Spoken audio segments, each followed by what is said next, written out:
Slideshow is one that's super important for each and every one of us because it makes us healthier just by eating foods that we really can improve our body's ability to function properly. So I really enjoy looking at the nutritious foods slides just because it helps to kind of bring all that home. So after reading the chapter about nutritious eating, you should be able to really know what the benefits are of eating a good diet and explaining how your emotions and environment can impact your nutritional health, identifying concepts or types of nutrients and explain how they can contribute to a healthy diet. Applying those guidelines to your diet, of course, it doesn't do a whole lot to understand them if we don't actually use them. It's kind of like watching a workout video, but not actually working out. Applying those to your diet is super important.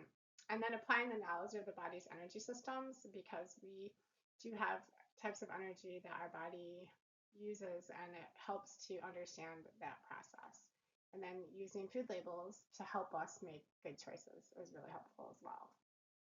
So some of the benefits of eating good food, there are just so many. Whether we get all the benefits of good food depends on a variety of factors. Your stress management skills, because sometimes we eat more when we don't handle our stress, so we kind of start counting the calories just because we want to have different foods that taste good, but maybe are not helping our body to handle the stress as well as it could. The eating practices that we have definitely make a difference. Whether we're eating on the go, if we're sitting down and enjoying a meal, the environment we eat in is super important as well, whether it's chaotic and loud versus more relaxed. And then just our attitudes about what we're eating and how we think about food can make a huge difference in our lives. So eating well reflects a measure of self-respect. It's actually valuing your mind and your body, and consuming the right nutrients will promote physical health and it really helps to decrease risk of disease. I like to think about when we get the proper nutrients, it's kind of like having soldiers in your body that can be fighting off battles that maybe can't be fought off without proper nutritional guidelines. So just thinking about how these can impact us. So one of the important elements of eating that we don't always think about is our stress levels and how they actually can help us or hinder us depending on how we're handling it. So taking the time to be in a relaxing environment in order to promote communication of the brain and stomach to each other is super important. So keeping in mind if you have a lot of stress, it's going to slow down your digestive process. And if that food sits in your gut too long, toxins start being released into your bloodstream. And there's so many food allergies and sensitivities that have been on the rise. And part of that can be attributed to just knowing that we're completely stressed at all times and we're not really letting our body get the right environment to digest its food properly and help our body to work at its best. So those toxins get released. So 95% of the body's receptors for serotonin, which is a neurotransmitter, helps to regulate metabolism. They are located in your gut. So that's why a lot of times we talk about having like a brain in your belly. And it has to do with these high numbers of receptors, as well as a network of about 100 billion neurons, which is more than the spinal cord has, just in your gastrointestinal tract. So thinking about how when things are going well, we're eating at the right times, our mood is at the right place it needs to be when we're eating, we're getting enough sleep, our body temperature, all of that kind of is working together with serotonin, and that works more properly when we're not stressed out. So good digestion really is fostered by positive emotions and thoughts and leads to our total well-being. So just a really important thing to slow down. So thinking about what's the difference between relaxed eating versus like on that go eating, like I just had mentioned.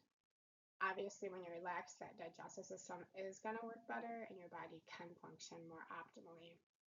If you're eating on the run, you're hurrying up, you're going to miss the pleasure of how the food actually tastes. I know we've probably all had moments where we ate a whole bag of something and then we're like, oh, wait a minute, did I even finish that bag? And so keeping in mind that a relaxed eating environment is going to help you know what you're eating and actually enjoy how it tastes too. So trying to emulate an ideal mealtime is this idea of, even on busy days, trying to find a space that's good for you to calm down long enough to really chew your food, notice how it's tasting. It might not be a long 1 hour meal that you're sitting down for, but it's super important that we're getting enough time to really process and eat our food. So when we think about nutritious diets and how that works for us, we want to recognize how and what we eat and drink does influence our whole well-being. So think of those dimensions of wellness that we've talked about already in other slides. There's basically 8 of them. And what you eat and drink also influences those other categories. So it takes maturity and self-discipline to use your knowledge about some of these things and wisely choose a diet that's going to actually nourish your whole well-being. So allow yourself the pleasure of eating healthy regardless of other people's peer pressure around you. In our society, it's so easy to feel like we have to eat like everyone else is eating wherever we're at. And especially in today's times, so many of us have special needs when it comes to our diet that we really shouldn't feel like we have to fit in with them so much as we need to like properly take care of our body and what's going on in our lives. So thinking first and foremost of your food as providing nutrients and giving you the basis you need for strength and good health versus eating just because it tastes good. We want to choose our nutrients wisely according to needs and tastes and cultivate taste for food that's actually wholesome. After all, it is a choice. So it's super important to think about all the things that we are putting into our mouth and eating, and how we need to try things that maybe are not on our normal menu plan and try to kind of branch out and try things that are going to help us and have other nutrients in them.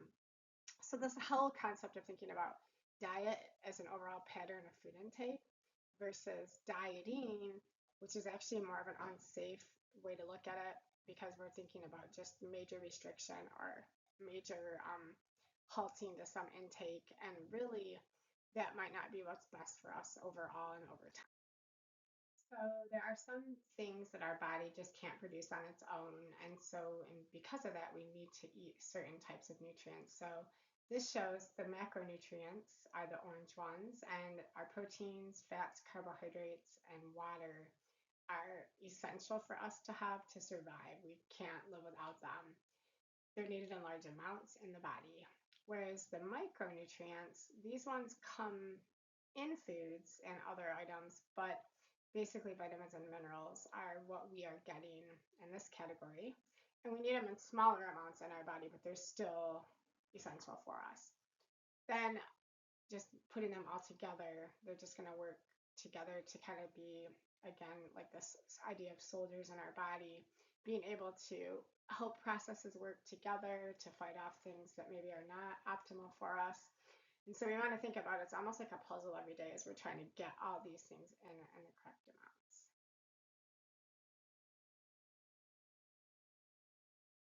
So just to kind of get specific to protein, if you get more of it than you need over time, it actually can draw some of the calcium out of our bones and make them weaker. So there really is this idea of this puzzle and trying to keep everything at the right numbers and not really overdoing it or under eating. So finding a mix of variety of sources is really the key in all of these types of energy and nutrients for maximal health benefits. So we have to have protein to build and repair cells, to make enzymes in our body, hemoglobin for our blood, hormones, which we all need to have to help our body properly function, as well as antibodies to fight off illnesses. We also can use protein for energy, but that's only if the body doesn't already have a good supply of carbohydrates that it can use. And of course, it will turn those carbs into protein or into energy. A complete protein is a protein that contains all of the essential amino acids at one time, whereas an incomplete protein is a protein that lacks one or more essential amino acids. So a lot of times when someone eats meat products or animal products, they're going to get that complete protein, whereas an incomplete protein often comes from sources that are vegan. So you have to make sure you're putting several components together to help them work properly for the body. So if you are someone who eats vegetarian or vegan, it's just important to do your research and your homework on what kind of things to eat together to help your body get that complete protein that it needs, because it's something that takes a little more work. So what types of foods have protein? Of course, animals are great sources of protein, but they also contain saturated fats and cholesterol. So we have to also limit the amount we're having. Plants often have the incomplete proteins I was mentioning earlier, so we have to really know how to put those together and do a little homework on that. And then lean meats such as fish, um, legumes, nuts, and whole grains, those are really going to be your best sources of protein. So that's what you want to kind of look for in your diet.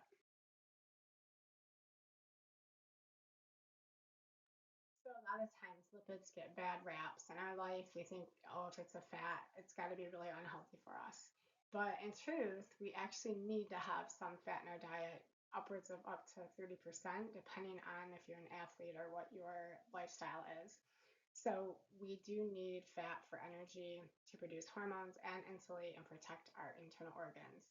So some of them are really going to be helpful to us, especially the omega-3 and omega-6 polyunsaturated fatty acids. So when you think of polyunsaturated, you're really just thinking of how it looks under a microscope. And so the way that fatty acid looks, poly means there's more than one, whereas monounsaturated just has one part of the chain.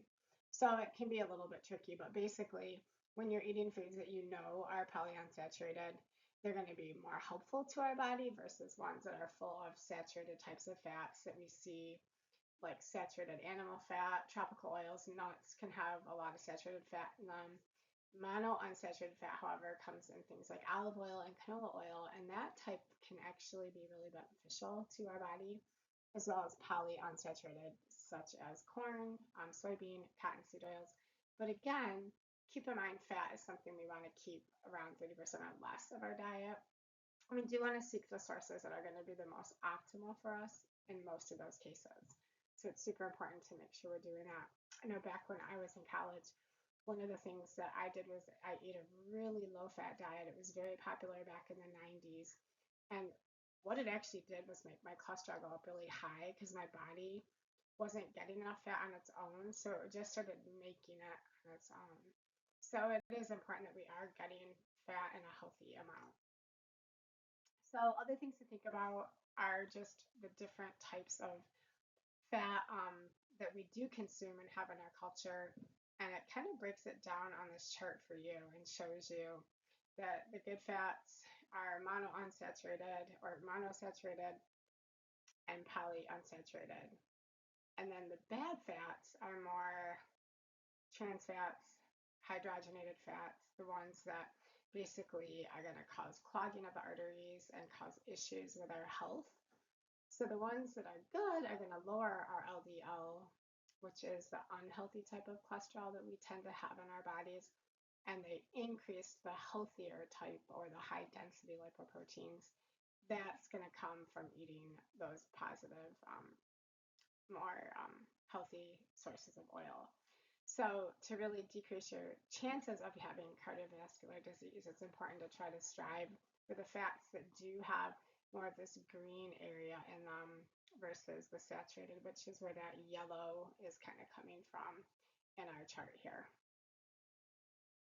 So then we also have carbohydrates, another essential type of nutrient that we have to get. This one is your body's primary source. It's what it prefers. Our brain only wants carbohydrates. So if you're getting ready to take a big test and you skip breakfast to go take the test, you're really not doing your brain any kind of a justice, because it really needs that type of energy source to do its best processing. So it's important to get them in our diet. It also gives us fiber, which is going to help prevent things like colon cancers and heart diseases. It's going to help kind of pull things through the digestive system. Vitamins and minerals also come in our carbohydrates, especially fruits and vegetables, and also these idea of having phytochemicals, which it's important to understand that about 45 to 65% of your diet, depending on your lifestyle, really should come just from carbohydrates. So just thinking about that in general. So we want to make sure we're eating these types of fiber that is a carbohydrate, and keep in mind that it will help prevent other things in our system from happening. But again, not everything can be prevented, so we're just knowing that this could be a helpful tool to help us, but it doesn't mean that everything is for sure going to be prevented. So what type of foods have good carbs and fiber? Fruits and vegetables probably do not surprise you, and whole grains. Getting soluble fiber in things like oats, nuts, legumes, apples, pears, strawberries, blueberries. And then our insoluble fiber, we get that more from like whole wheat products, barley, couscous, carrots. Some of the types of vegetables that we eat also are really beneficial in this area. So just like fat has kind of good fat and bad fat, carbs have like good carbs and not as healthy of carbs. And so we want to try to get our source of carbs from those healthier sources that you're seeing listed. So carbohydrate categories and the glycemic index. So single sugars include fructose from fruits and galactose from milk products. Double sugars include lactose from dairy products, maltose from vegetables, and sucrose from table sugar. Starches, or complex carbohydrates, are found in legumes, starchy vegetables, and whole grain cereals and breads. Highly refined carbohydrates such as white bread, white flour, white rice, these all contribute to glucose insulin spikes and free falls. So, especially if someone is having a problem with their blood sugar, or maybe they're working through diabetes as far as how to manage it, and they want to make sure they understand which foods have lower amounts of effect on their blood sugar, and try to make sure that they're calculating as they're eating, that they're getting things that are not like a super high glycemic index unless they're trying to get their sugar up really fast. So we tend to do better when we eat low glycemic index foods in general, because that helps keep our blood stream and our blood sugar levels more even at that level versus if someone's just going crazy with it all. So it's super important to try to do that. We also have vitamins and minerals, as I mentioned earlier. These are organic micronutrients. Minerals, however, are inorganic micronutrients. So the organic versus inorganic. They regulate and facilitate chemical processes in our body and convert macronutrients to usable forms of energy. So for instance, when we wanted our protein to be a type of energy, it did get changed from protein to carbohydrates. The synthesis of blood cells happens from them, maintaining your immune system so that you can fight off illnesses better. And then it also repairs bones and tissue. So keep in mind, it's important to try to get all of these different vitamins. And we tend to, as kind of like a rule, we tend to kind of just like to eat the same things over and over again. But what happens is when you're eating the same foods over and over again, you're probably missing out on some really important vitamins and minerals that you would still need. So there's 13 essential vitamins and 17 essential minerals. And there are negative effects from consuming too much of a certain vitamin and mineral. Antioxidants also can help protect our body from damage caused by these detrimental things called free radicals in our system. So I almost feel like thinking of about like rust. If you see rust on a car, you know it's kind of breaking down that exterior part of your car. Well, think of these free radicals as they're kind of floating around in your body system. It's almost like they're causing damage, almost as if like rust was in your body. It just stops it from performing at its best level.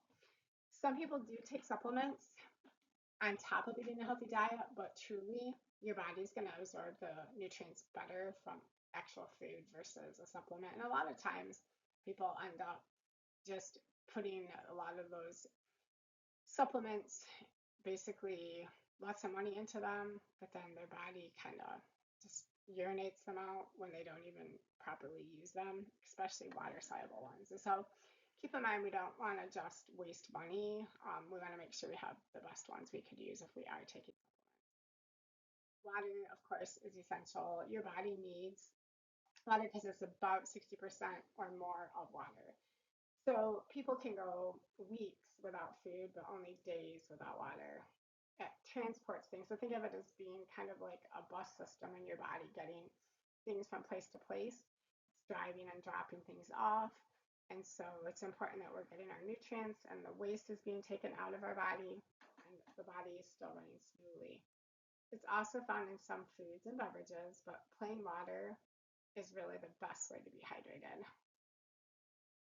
So nutritional guidelines can be found, of course, on food labels, and it's important that we are aware of what we're eating.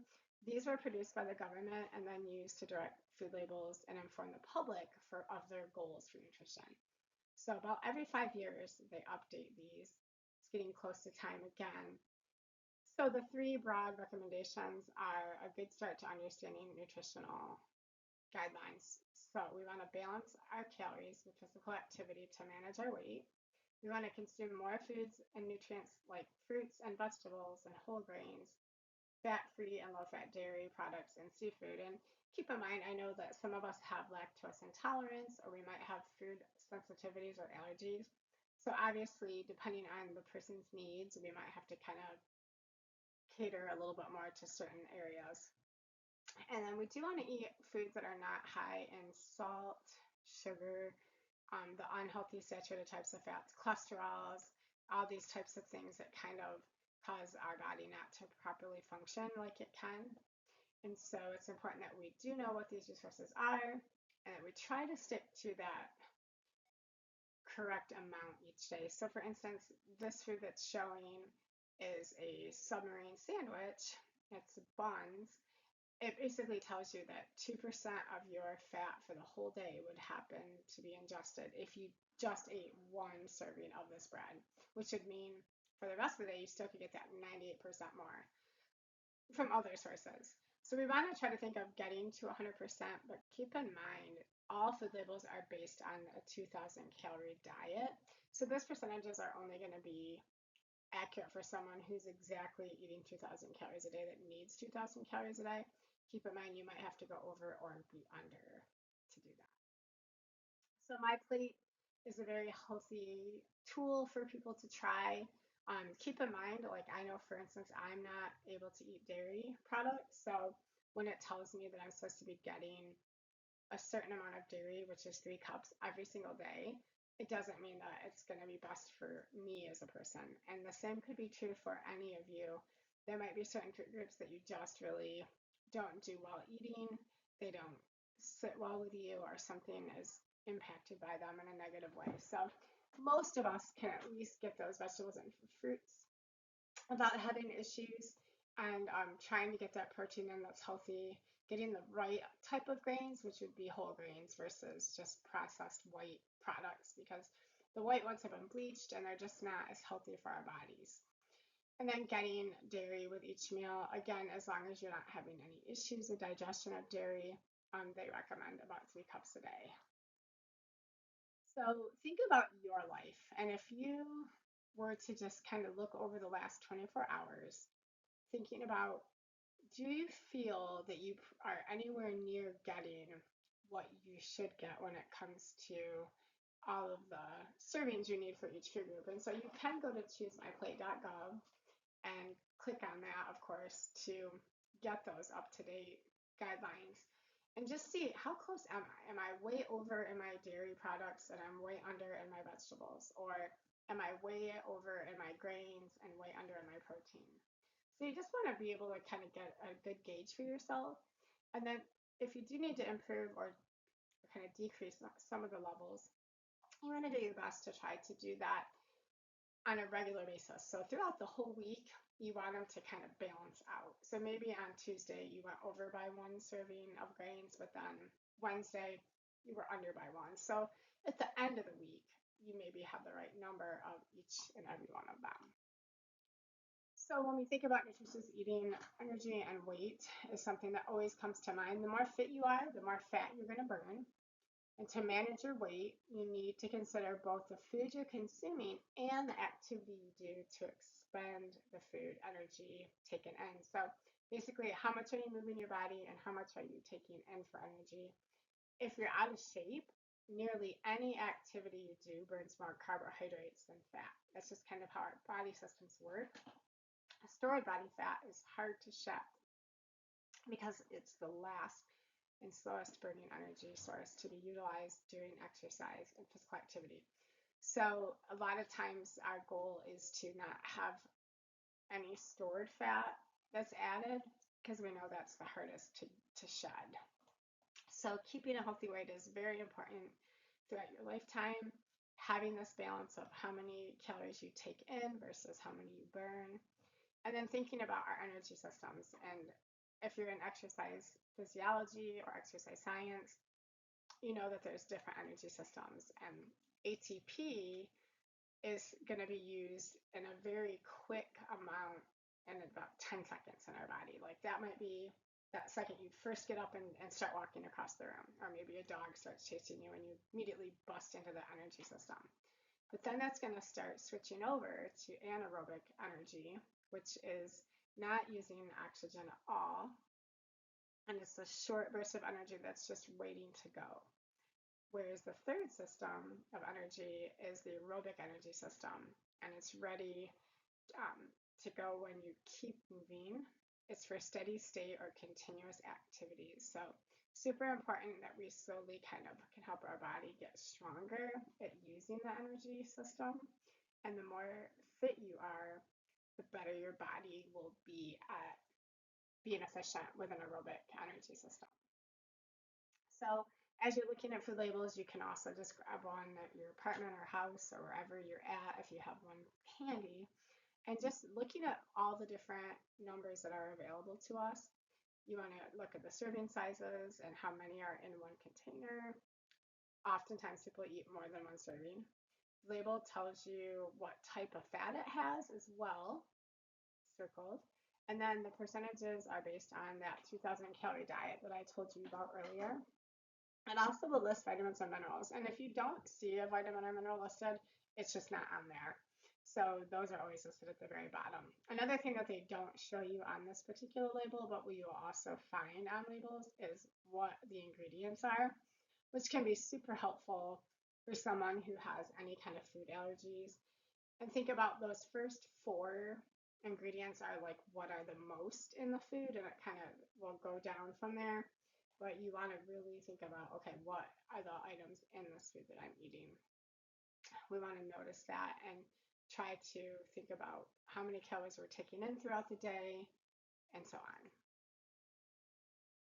So it's your goal, hopefully, to have a healthy habit of eating and reading food labels so that we can be more aware consumers and taking pride in our bodies and how we're taking care of ourselves. So moving forward, you want to consider the nutritional value of foods you're eating. I like to think of it as some foods are nutrient dense, some foods don't have a lot of nutrients in them for how much they have energy or how many calories they have. We want to try to stick to foods that have a lot of bang for the buck, a lot of nutrients for the amount of calories. We're going to continue refining our understanding of what foods are best for us to consume. So the best ones, of course, we want to aim for that middle of the target, that bullseye. And then foods that are less helpful to our systems, we want to have less of them, kind of think of that outer ring of a bullseye.